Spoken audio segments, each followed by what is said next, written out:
Uchinchi dars uchun bizga kerakli fayl index.html va faylim tayyor. Hop, har doimgi kodlarimiz HTML, head, title. Uchinchi dars.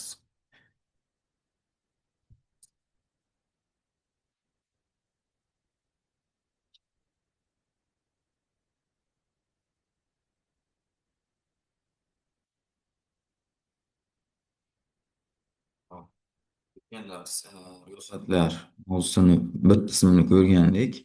Bugun chuqurroq o'sha ro'yxatlar bo'limini ko'rib chiqamiz. Demak, ro'yxat yaratish. Birinchisi belgili ro'yxat yoki tartibsiz tartiblanmagan ro'yxat ham deyiladi. Ul tegi bilan boshlanadi va har bitta qator uchun lila ochiladi. Ma- Nor, nok, gilos. Va tayyor. Natijamizni ko'rishimiz uchun Go Live tugmasini bosamiz. Mana bu joyda Go Live tugmasi bor. Va natija tayyor. Mana. Demak, oldida qora belgicha bilan, dumaloq belgi bilan chiqadi. Bu belgilangan ro'yxat deyiladi. Belgili ro'yxat deyiladi. Hop, endi bu ro'yxatni oldidagi belgisini o'zgartirishimiz mumkin va ko'ramiz mana. Bu uchun attribut degan narsa kerak bizga. Attribut nima qiladi? Attribut bu e, tagini xususiyatlarini o'zgartirish uchun ishlatiladi. Ichida yoziladi. Hop, type degan attributi bor. Type va tenglik. Qo'shtirnoq ichida mana attribut nomi va tenglik va attribut qiymati qo'shtirnoq ichida yoziladi. Deylik, hozir buni qiymati default holatida, o'zi asli yaralgan holatida disk turadi. Mana qora dumaloq turibdi. Demak, ichi bo'yalgan dumaloq, qora dumaloq. Demak, bu disk holatida turibdi. Agar biz buni o'zgartirmoqchi bo'lsak, diskni o'zgartirishimiz kerak. Xuddi shu narsani qolamiz. Qasddan tashlayman. Diskni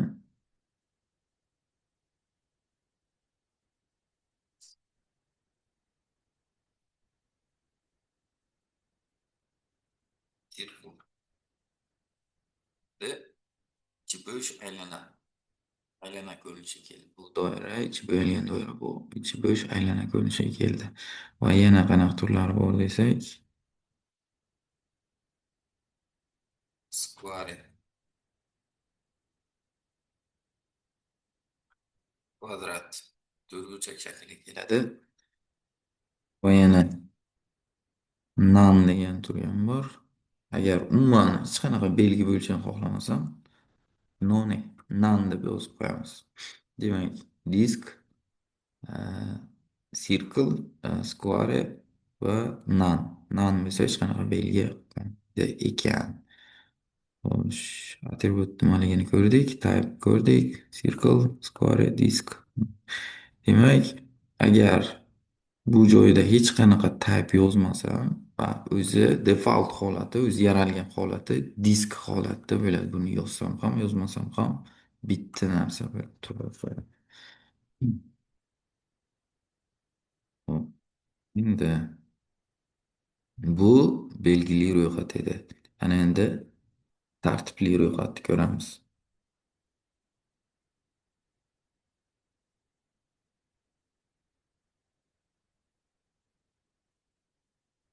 Endi xuddi shu narsa faqat uning o'rniga ol ishlatiladi. Ol, uning ichida ilgari yozib o'tirmasdan shuni o'zi nusxalab qo'yamiz. Mana ikkalasini farqi, bunda faqat belgi bilan chiqsa, bunda esa tartiblangan raqamlar bilan chiqib keldi. Va buni ham oldidagi raqamlarni tartibli belgilarini o'zgartirishimiz mumkin. Hozirda default holati, buni type o'zini asl holat, yaralgan holati bir turadi va shuncha o'zgartirishimiz mumkin bo'lgan turlari bor. Bir qo'ysam, o'sha oldin qanaqa bo'lsa shunaqa turadi.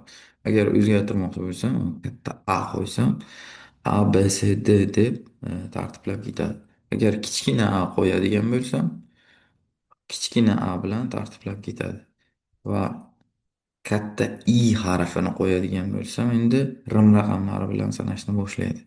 Agar kichkina i harfini qo'ysam, kichkina i va rim raqamlari bilan sanashni boshlaydi.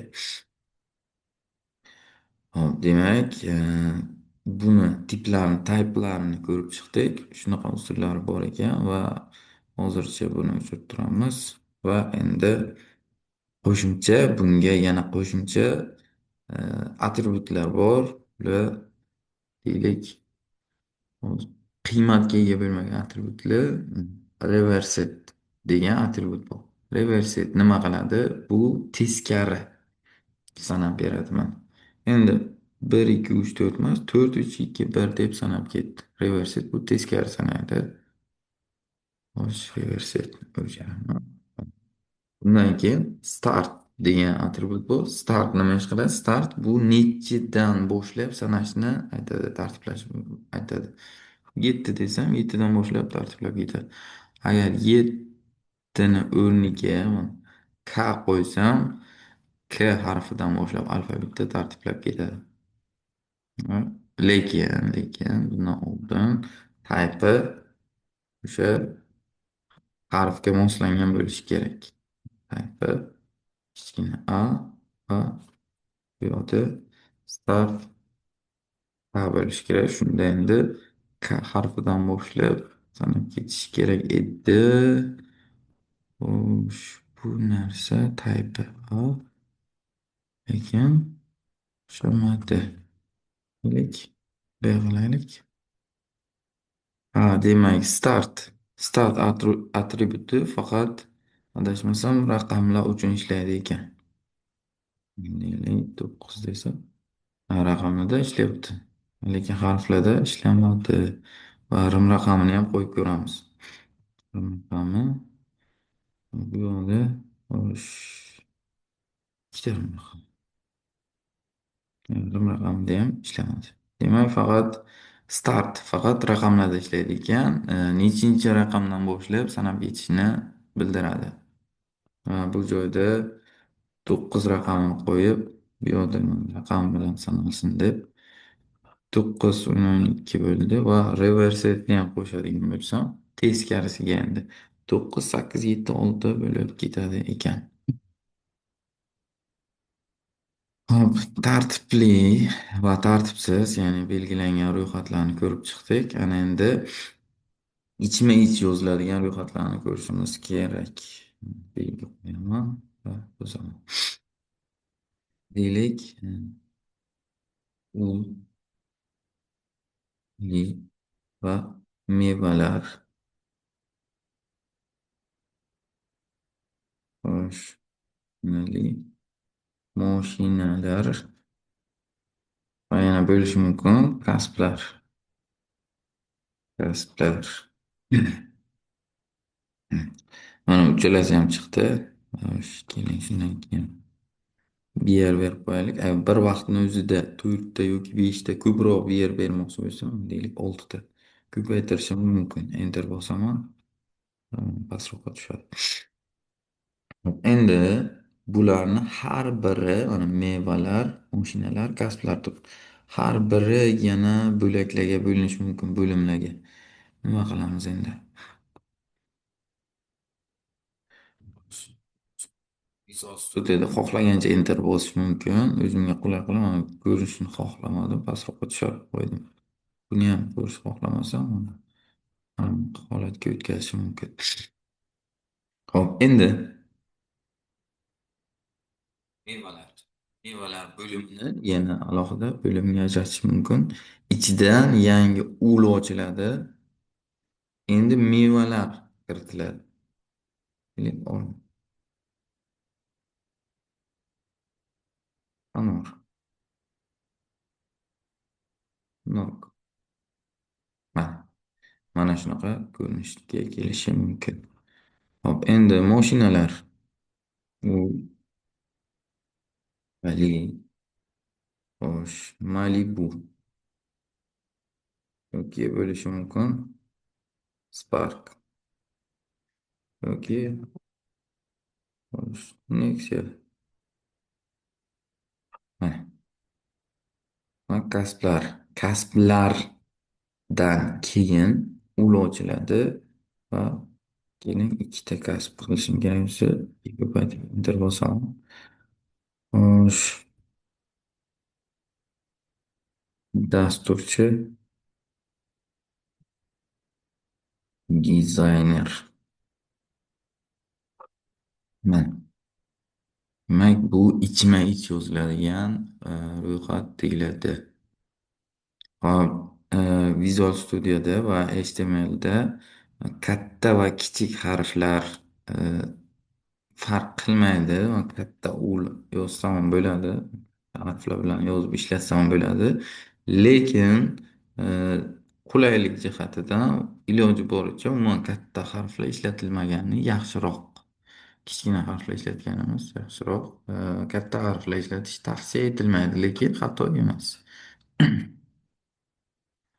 Hop, endi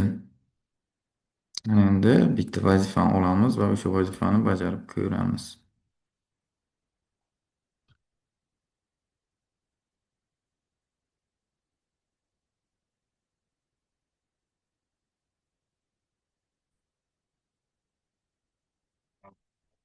Vazifani bajarib ko'ramiz. Hop, buning uchun birinchi qatorda qaysi turganini ko'rib olamiz. Mana birinchi qatorda nechta li turibdi? 1, 2, 3, 4. Va man demak yangi ochaman. Yangi ul ochaman va ulning ichida birinchi qator nechta turgan bo'lsa o'shancha li ochaman. Li ko'paytiraman 4 ga. Va ichiga yozib chiqaman. HTML tutorials shu. Really? Html.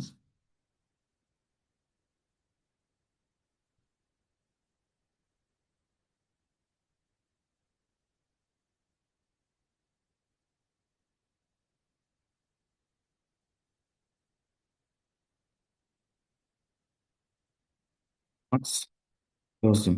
Bundan keyin hop ikkinchi qatorga o'taman endi. Ikkinchi qator mana bu joydan boshlangan va ikkinchi va uchinchi lilani orasiga ochilgan. Demak, ikkinchi va uchinchi lilani orasiga yangi ul ochaman va u 3 ta lidan tashkil topgan. Li ko'paytiraman 3 ga va ichiga yozib chiqaman. Photoshop mana o'zi bo'lish shart emas. Photoshop,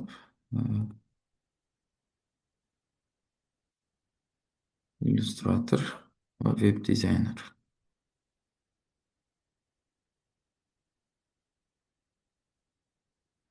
Mana bu yoqda ikkinchi qator boshlangan. Uchinchi va to'rtinchini orasida. Uchinchi va to'rtinchini orasiga kelaman. Yangi ul ochaman. Ularning ichiga ikkita li yozaman. Va Web Design va User bir narsa. Birinchisi Web Design, ikkinchisi User deb qo'ydim. Ana endi uchinchi qismga o'taman. Uchinchi qismi 2 va 3 orasiga ochilgan ullardan keyinga turibdi mana bu. Demak, 2 mana bu 2 va 3 ochilgan ullardan orasidagi uldan keyingi turibdi. Mana pastdan yozsam, u bilan yonma-yon bo'lib qoladi. O'shani ichiga bo'lishi kerak. Yangi ul ochaman. Va list bo'lishi kerak ikkita. Va shu ikkalasini yozaman. HTML va CSS va tayyor. Endi natijani ko'ramiz. Mana natijamiz tayyor. Yozuvlarni to'liq yozmadim. Vaqtimiz ko'p ketib qolmasin deb xuddi shunaqa vazifa bajariladi. Demak, birinchi qator ul 4tali, ikkinchi qator 3 davom etadi. Shu joyda darsimiz tugatiladi. Rahmat, salomat bo'ling.